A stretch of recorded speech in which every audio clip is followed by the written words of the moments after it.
ಹೇಳುತ್ತಿದ್ದೆ ನಿಮ್ಗೆಲ್ಲ ಅಕ್ಷರ ಬರೆಸೋರು ಯಾಕ ಎಷ್ಟೊತ್ತಿ ಬರ್ಬೇಕು ಎಷ್ಟೊತ್ತಿ ಯಾವ ಸ್ವಸ್ವರ ಯಾರಿಲ್ಲ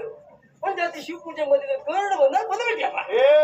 ಇನ್ನೊಂದು ಸ್ವಲ್ಪ ಹೊತ್ತು ಬಿಟ್ಟು ಬಂದ್ರೆ ಯಾರು ಸತ್ತೋಗಿದ್ರೆ ಈ ಸಂದರ್ಭಕ್ಕೆ ಬರ್ಬೇಕಾಯ್ತು ನಾನು ಯಾಕೆ ಬರ್ಬೇಕು ಹಣ ಉಂಟ ಏನು ನಿನ್ ಹಣೆ ಬರ ನೋಡು ಉದರಗಾಡಿ ಮಾತಾಡ್ಬಿಡ್ತೀನಿ ಏನೋ ನಿನ್ ಗಣಕಾರ್ಯ ಉಂಟ ಹೌದು ಇದೇ ಗಣಕಾರ್ಯ ನಿಂದ ಬಲಾತ್ಕಾರ ಮಾಡೋದಾ ಪ್ರಾಯದ ಹುಡುಗ ಪ್ರಾಯದ ಹುಡುಗಿ ಗುರುಮಠದಲ್ಲಿ ಎಲ್ಲರೂ ತಿಳಿದುಕೊಂಡಂತಹ ವಿಚಾರ ಶ್ರೀಕಾಂತನನ್ನು ಪ್ರೀತಿಸ್ತಾ ಇದ್ದವಳು ಅವಳು ನಾ ಹೇಳಿದ್ದೇನೆ ಅದು ತೊಂದ್ರೆ ಹೇಳಿದ್ದೇನೆ ಅವಳ ಹತ್ರ ಕೇಳು ಹೌದಾ ಹೇಳ್ತಾ ಇಲ್ವಾ ಆಯ್ತಾ ಪ್ರೀತಿ ಮಾಡುವರಾದ್ರೂ ತೊಂದ್ರೆ ಇಲ್ಲ ಮದುವೆ ಆದವರಾದ್ರೂ ತೊಂದ್ರೆ ಇಲ್ಲ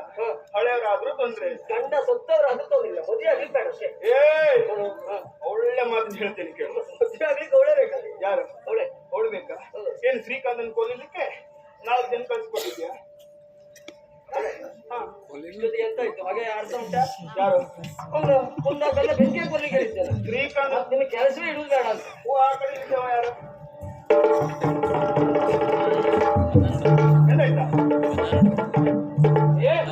ಶ್ರೀಕಾಂತನು ಭೂತವು ನಿಜ ಶ್ರೀಕಾಂತನೇ ಇದ್ದ ನೀನು ಹೇಗೆ ಇಲ್ಲಿ ಬಂದೆ ಹೇಗೆ ಬಂದೆ ಅಂದ್ರೆ ಅವನು ನಿನ್ನನ್ನು ಪರಿಶುದ್ಧಕ್ಕಾಗಿ ಕಳುಹಿಸಿದಳು ಅಲ್ಲ 4 ಜನರು ಬಿದ್ದಿದ್ದಾರೆ ಹೋಗಿ ನೋಡು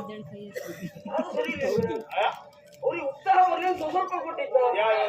ಆಮೇಲೆ ಎಲ್ಲ ಮುಗಿದ್ಮೇಲೆ ತಗೊಳ್ಳಿ ಅಂತ ಹೇಳಿದ್ದೆ ಒತ್ತೆ ತಗೊಂಡ್ಬಿಟ್ರೆ ಮತ್ತೆ ಎಬ್ಬಿಸ್ಬೇಕ ಸ್ವಲ್ಪ ಕೊಡ್ಬೇಕು ಮುಖ ತೋರ್ಬೇಡ ಹಾಗಾಗಿ ನೀವು ಇಬ್ಬರಿದ್ದೀರಿ ನಾನು ಒಬ್ಬರಿದ್ದೆ ಹಾಗಾಗಿ ಇಷ್ಟೇ ಆಗ್ತದೆ ನಿನ್ನಲ್ಲಿ ಕತ್ತೆ ಉಂಟು ನನ್ನಲ್ಲಿ ಕತ್ತೆ ಇಲ್ಲ ಹಾಗಾಗಿ ಹೋಗ್ತೇನೆ ಬರುವಾಗಾದ್ರೂ ಜಾಗ್ರತೆ ಮಾಡ್ಕೊಂಡು ಮತ್ತೊಮ್ಮೆ ಬರ್ತೇನೆ ಮಗದೊಮ್ಮೆ ಬರ್ತೇನೆ ಯಾರು ನಿರೀಕ್ಷೆ ಇಲ್ಲ ಹೋಗ್ಲಿಕ್ಕೆ ಯಾರ ನಿರೀಕ್ಷೆಯನ್ನು ಹುಸಿಗೊಳಿಸಲಾರ ಬಲಾತ್ಕಾರ ಮಾಡಿಯೇ ಮಾಡ್ತೀನಿ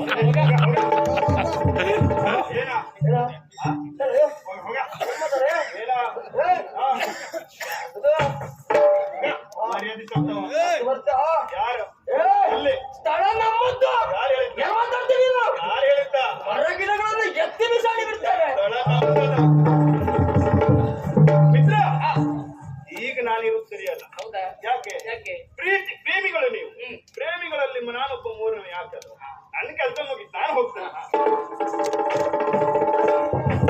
ಇನಿಯ ಕೇಳು ಮನದೊಡನೆಗೆ ಶಂಕೆ ಮೂಡಿದೆ ಇನಿಯ ಕೇಳು